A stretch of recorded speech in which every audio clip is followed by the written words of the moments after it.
Hi hello ಎಲ್ಲರಿಗೂ ನಮಸ್ಕಾರ. Welcome back to my YouTube channel. ಎಲ್ಲರೂ ಹೇಗಿದ್ದೀರಾ? ಐ ಹೋಪ್ ಎಲ್ಲರೂ ಚೆನ್ನಾಗಿದ್ದೀರಾ ಅಂತ ಅಂದ್ಕೊಂಡು ನಾನು ಕೂಡ ತುಂಬಾ ಚೆನ್ನಾಗಿದ್ದೀನಿ. ಇದು ಯುಗಾದಿ ಹಬ್ಬದ ದಿನದ ಲಾಗು. ಹಿಂದಿನ ವೀಡಿಯೋದಲ್ಲಿ ಹೇಳಿದಾಗೆ ನಾನು ಬುಧವಾರ ಸಂಜೆ ಊರಿಗೆ ಹೋಗ್ತೀವಿ ಅಂತ ಹೇಳಿದೆ, ಬಟ್ ಹೋಗೋದಕ್ಕಾಗಿರಲಿಲ್ಲ. ಹಾಗಾಗಿ ಗುರುವಾರ ಬೆಳಿಗ್ಗೆ ಎದ್ದು ಮನೆ ಕೆಲಸ ಎಲ್ಲ ಮುಗಿಸ್ಕೊಂಡು ಮನೆಯಲ್ಲಿ ಪೂಜೆ ಕೂಡ ಮುಗಿಸ್ಕೊಂಡು ಊರಿಗೆ ಅಂತ ಹೊರಟಿದ್ದೀವಿ. ಸೊ ಮನೆಯಲ್ಲಿ ಯಾವುದೇ ರೀತಿಯ ವೀಡಿಯೋ ಮಾಡೋದಕ್ಕೆ ಆಗಲಿಲ್ಲ, ಬಿಕಾಸ್ ಲೇಟ್ ಆಗ್ತಾಯಿತ್ತು ಅಂತ ವೀಡಿಯೋ ಮಾಡ್ಕೊಂಡಿಲ್ಲ. ಸೊ ಮನೆಯಿಂದ ಹೊರಡುವಷ್ಟರಲ್ಲಿ ಆಲ್ಮೋಸ್ಟ್ 7 o'clock ಮೇಲೆ ಆಗಿತ್ತು. ಸೊ ಆಲ್ರೆಡಿ ಬಿಸಿಲು ಕೂಡ ಬಂದಿದೆ ಅಲ್ವಾ, ನೀವು ನೋಡ್ತಾ ಇರ್ಬೋದು ವಿಡಿಯೋದಲ್ಲಿ. ನಮ್ಮ ಊರಿಗೆ ನಿಯರ್ನಲ್ಲಿ ಒಂದು ಟೌನ್ ಕೂಡ ಸಿಗುತ್ತೆ. ಹೋಗಬೇಕಾದ್ರೆ ಮನೆಗೆ ಸ್ವಲ್ಪ ಐಟಮ್ಸ್ ಬೇಕಿತ್ತು, ಹಾಗಾಗಿ ಗಾಡಿನ ಅಲ್ಲಿ ಸ್ಟಾಪ್ ಮಾಡಿ ಮನೆಗೆ ಏನೇನು ಐಟಮ್ಸ್ ಬೇಕು ಎಲ್ಲ ಕೂಡ ತೊಗೊತಾ ಇದೆ. ತರಕಾರಿ ಐಟಮ್ಸ್ ಬೇಕು ಅಂತ ಹೇಳಿದರು. ಸೊ ತರಕಾರಿ ಎಲ್ಲ ಕೂಡ ತೊಗೊಂಡು ಹಾಗೆ ಪೂಜೆ ಸಾಮಾನು ಕೂಡ ತಗೊಂಡೆ. ನಮ್ಮ ಊರಿನ ನಿಯರ್ನಲ್ಲಿ ಒಂದು ದೇವಸ್ಥಾನ ಕೂಡ ಸಿಗುತ್ತೆ. ಸೊ ನಾವು ತುಂಬ ಇಷ್ಟಪಡುವಂಥ ಆ್ಯಂಡ್ ನಮ್ಮ ಮನೆಯಲ್ಲಿ ತುಂಬ ನಂಬುವಂಥ ದೇವಸ್ಥಾನ ದಂಡಿ ಚೆನ್ನಮ್ಮ ದೇವಸ್ಥಾನ. ಹೋಗಬೇಕಾದ್ರೇ ಸಿಗೋದ್ರಿಂದ ಪೂಜೆ ಮಾಡಿಸ್ಕೊಂಡು ಹೋಗೋಣ ಅಂತ ಯಜಮಾನ್ರು ಹೇಳಿದ್ರು. ಸರಿ ಅಂತ ಅಲ್ಲಿ ಪೂಜೆ ಸಾಮಾನು ಕೂಡ ಎಲ್ಲ ತೊಗೊಂಡ್ವಿ. ಸೊ ಇವತ್ತು ಹಬ್ಬ ಇದ್ದಿದ್ದರಿಂದ ಪೂಜೆ ಮಾಡಿಸೋದಕ್ಕೆ ಬರ್ತಾರೆ ಅಂತ ದೇವಸ್ಥಾನ ಕೂಡ ಓಪನ್ ಇತ್ತು. ತಾತ ಕೂಡ ಇಲ್ಲೇ ಇದ್ದರು. ಸೊ ಹಾಗಾಗಿ ಪೂಜೆ ಮಾಡಿಸ್ಕೊಳ್ಳೋಣ ಅಂತ ಅಂದ್ಕೊಂಡು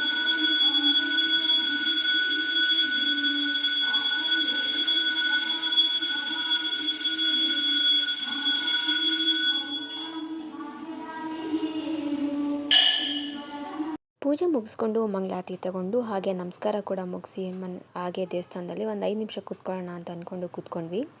5 ನಿಮಿಷ ಕೂತು ಅಲ್ಲಿಂದ ಮನೆಗೆ ಹೊರಟು ಮನೆ ಹತ್ರ ಹೋದರೆ ಅಪ್ಪ ಅಮ್ಮ ಇಬ್ಬರು ಕೂಡ ಇರಲಿಲ್ಲ. ಬಿಕಾಸ್ ಹುಳ ಹಣ್ಣಾಗ್ತಾ ಇದ್ದರಿಂದ ಅವರಿಬ್ಬರು ಕೂಡ ಹುಳಿನ ಮನೆ ಹತ್ರನೇ ಇದ್ದಿದ್ದರಿಂದ ಯಜಮಾನ್ರು ಕೀ ಇಸ್ಕೊಂಬರ್ತೀನಿ ಅಂತ ಹೋಗಿದ್ರು. ಹಾಗಾಗಿ ಮನೆ ಹತ್ರನೇ ಕೂಡ ವೆಯ್ಟ್ ಮಾಡ್ಕೊತಾ ಇದ್ದೆ. ಅವ್ರು ಆಲ್ರೆಡಿ ಬರ್ತಾಯಿದ್ರು. ಕೀ ತೊಗೊಂಡು ಆವಾಗ ವೀಡಿಯೋ ಮಾಡ್ತಾಯಿದ್ದೆ ನಾನು ಅಷ್ಟೇ.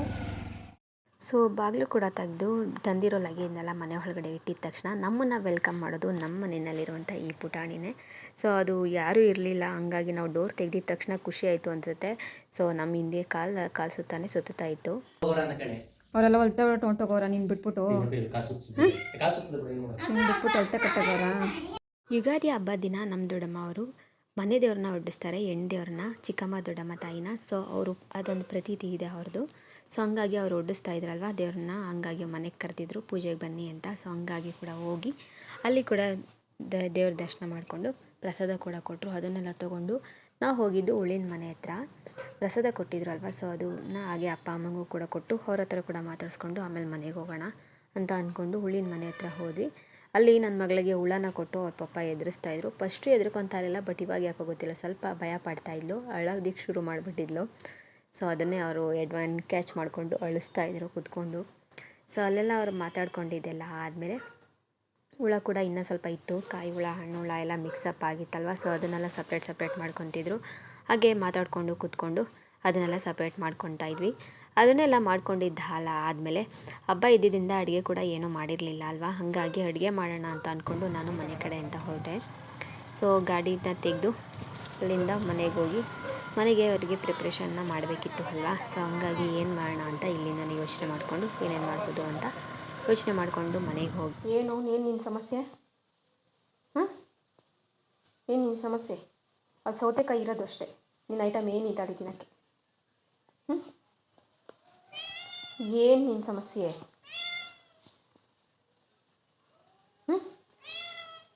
ಏನು ಏನು ನಿನ್ನ ಸಮಸ್ಯೆ? ಹೊಟ್ಟೆ ಹಸಿತೈತಾ? ಹೊಟ್ಟೆ ಹಸಿತೈತಾ? ಹೊಟ್ಟೆ ಹಸಿತೈತಾ? ಅವನು ನಾ ಮಾತಾಡ್ಸಿದ್ದೆಲ್ಲ ಆದಮೇಲೆ ನೆಕ್ಸ್ಟ್ ನಾನು ಹೋಗಿದ್ದೆ ಅಡುಗೆ ಮನೆಗೆ ಏನೇನು ಮಾಡಬೇಕು ಅಡುಗೆನ ಅಂತ ಆವಾಗಲೇ ಯೋಚನೆ ಮಾಡಿದ್ದರಿಂದ ಪ್ರಿಪೇರ್ ಆಗಿದ್ದೆ. ಸೊ ಹಂಗಾಗಿ ಅಡುಗೆ ಏನೇನು ಮಾಡಬೇಕು ಅಂತ ನೋಡಿಕೊಂಡು ತರಕಾರಿ ಏನೇನಿದೆ ಅಂತೆಲ್ಲ ನೋಡಿಕೊಂಡು ಅಡುಗೆ ಕೆಲಸನ ಶುರು ಮಾಡಿಕೊಂಡೆ. ಬೇಳೆ ಸಾಂಬಾರಿಗೆ ನಾನಿಲ್ಲಿ ನೀರನ್ನ ಇಟ್ಟಿದ್ದೀನಿ, ಹಾಗೆ ಒಬ್ಬಟ್ಟು ಕಾಳನ್ನು ಕೂಡ ಬೇಯೋದಕ್ಕೆ ಅಂತ ಇಟ್ಟಿದ್ದೆ. ಸೊ ಅಡುಗೆ ಕೆಲಸನ ಆಲ್ಮೋಸ್ಟ್ ಮುಗಿಸಿದೆ. ಒಬ್ಬಟ್ಟಿಗೆ ಒಂದು ರುಬ್ಕೋಬೇಕಿತ್ತು, ಒಬ್ಬಟ್ಟು ತಟ್ಟೋದಕ್ಕೆ ಅಂತ. ಸೊ ನಮ್ಮಮ್ಮ ಬಂದು ರುಬ್ಕೊಡ್ತೀನಿ ನಾನು ಅಂತ ಹೇಳಿದರು. ಸೊ ಅವರು ಉಳಿನ ಮನೆ ಹತ್ರ ಇದ್ದಿದ್ದರಿಂದ ಬರೋದು ತುಂಬ ಲೇಟಾಗಿತ್ತು. ಸೊ ಹಂಗಾಗಿ ಲೇಟ್ ಆಗುತ್ತೆ, ತುಂಬ ಸೆಕೆ ಇರೋದ್ರಿಂದ ಈ ಟೈಮ್ನಲ್ಲಿ ಅಡುಗೆ ಮನೆಯಲ್ಲಿ ತುಂಬ ಹೊತ್ತಿರೋದಕ್ಕಾಗಲ್ಲ. ಹಾಗಾಗಿ ನಾನೇ ಕೂಡ ರುಬ್ಕೊಳ್ಳೋಣ ಅಂತ ಅಂದ್ಕೊಂಡು ಫಸ್ಟು ಸ್ವಲ್ಪ ಟೀ ಕುಡಿದ್ಬಿಡೋಣ, ಮೈಂಡ್ ಸ್ವಲ್ಪ ರಿಲೀಫ್ ಆಗುತ್ತೆ ಅಂತ ಅಂದ್ಕೊಂಡು ಟೀ ಕೂಡ ಇಟ್ಟಿದ್ದೆ. ಹಾಗೆ ಯಜಮಾನ್ರು ಕೂಡ ನನಗೂ ಸ್ವಲ್ಪ ಟೀ ಕೊಡು ಅಂತ ಕೇಳಿದ್ರು. ಸೊ ಅವ್ರಿಗೂ ಕೂಡ ಟೀ ಕೊಟ್ಟು ನಾನು ಕೂಡ ಟೀ ಕುಡ್ಕೊಂಡು ನೆಕ್ಸ್ಟ್ ನಾನು ಹೋಗಿದ್ದೆ ಅಜ್ಜಿ ಮನೆಗೆ. ಒಳ್ಕಲ್ನಲ್ಲಿ ಒಬ್ಬಟ್ಟಿಗೆ ರುಬ್ಕೊಬರೋಣ ಅಂತ ಅಂದ್ಕೊಂಡು ಹೊರಟೆ. ಸೊ ಹೋದಾಗ ಸ್ವಲ್ಪ ಈಸಿ ಅಂತ ಅನಿಸ್ತು, ಬಟ್ ಕಲ್ಲಲ್ಲಿ ರುಬ್ಬೋದು ಸ್ವಲ್ಪ ಜಾಸ್ತಿನೇ ಕಷ್ಟ ಅಂತ ಅನಿಸ್ತು ನನಗೆ. ಬಟ್ ಯಾವಾಗಲೂ ನಾನು ರುಬ್ಬಿರಲಿಲ್ಲ ಅಲ್ವಾ, ಹಾಗಾಗಿ ಅನಿಸ್ತು ಅಷ್ಟೇ. ರುಬ್ಕೊಂಡು ಅಲ್ಲೆಲ್ಲ ನೀಟಾಗಿ ಆಮೇಲೆ ಮನೆ ಕಡೆಗೆ ವಾಪಸ್ ಬಂದು ತಟ್ಟಬೇಕು, ಒಂದು ಬ್ಯಾಲೆನ್ಸ್ ಇತ್ತಲ್ವ, ಸೊ ಅದನ್ನೆಲ್ಲ ಕೂಡ ಮುಗಿಸ್ಕೊಳ್ಳೋಣ ಅಂತ ಅಂದ್ಕೊಂಡು ಬೇಗ ಬೇಗ ರುಬ್ಕೊತಾ ಇದ್ದೆ.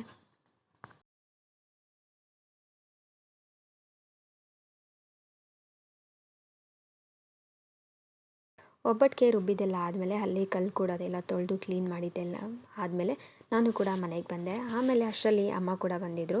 ನಾನು ಬಂದಿದ್ದ ತಕ್ಷಣ ಒಬ್ಬಟ್ಟು ತಟ್ಟೋದಕ್ಕೆ ಶುರು ಮಾಡಿಕೊಂಡೆ. ಅಮ್ಮಂಗೆ ಏನೋ ಕೆಲಸ ಇದ್ದಿದ್ದರಿಂದ ಅವ್ರು ಸ್ವಲ್ಪ ಬ್ಯುಸಿ ಇದ್ದರು, ಹಾಗಾಗಿ ಯಜಮಾನರು ನಾನು ಸುಟ್ಕೊಡ್ತೀನಿ ನೀನು ತೊಟ್ಕೊಡು ಅಂತ ಹೇಳಿದ್ರು. ಸರಿ ಅಂತ ಅವರು ಕೂಡ ಸ್ವಲ್ಪ ಹೊತ್ತು ಸುಟ್ಕೊಟ್ರು. ಸೊ ಅವ್ರು ಸುಟ್ಕೊಟ್ಟಿದ್ದೆಲ್ಲ ಆದಮೇಲೆ ಅಮ್ಮ ಕೂಡ ಬಂದರು.